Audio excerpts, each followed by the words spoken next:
पार्थ, एक कामना अनेक कामनाओं को जन्म देती है।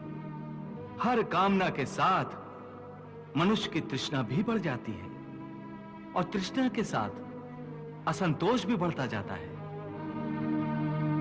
फिर ऐसे असंतुष्ट मनुष्य को, जो कामनाओं से ग्रस्त है, उसे उचित अनुचित का विवेक नहीं रहता।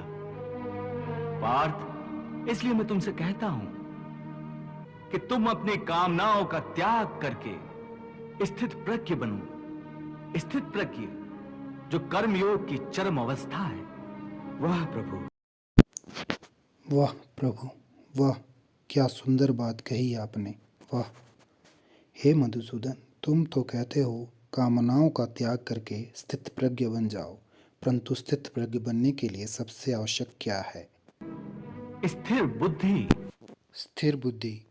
परंतु मनुष्य अपनी बुद्धि को स्थिर कैसे रख सकता है? आशा और निराशा दोनों से मुक्त होकर ही बुद्धि को स्थिर किया जा सकता है।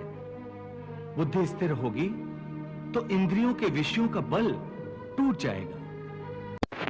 यदि कोई किसी इंद्री को ही काट कर फेंक दे तो क्या उस इंद्री का विषय नष्ट हो जाएगा? नहीं अर्जुन, यदि किसी दुर्घटनावश किसी की आंखें अंधी हो जाएं, तो यह आवश्यक नहीं कि उसकी आंखें रूप की कल्पना करना ही छोड़ दें।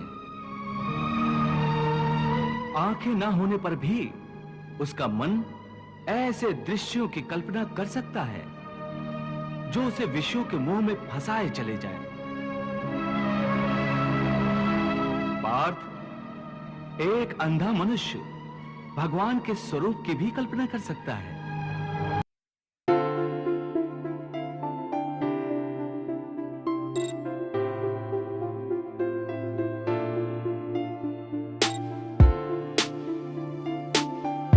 और एक नारी के शरीर की भी कल्पना कर सकता है।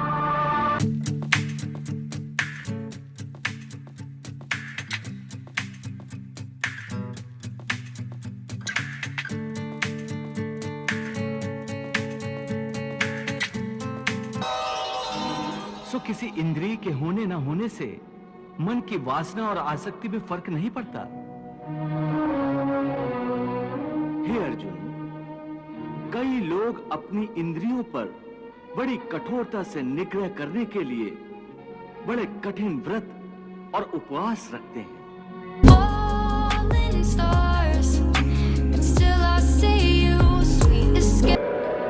कई दिनों तक खाना पीना छोड़ देते हैं।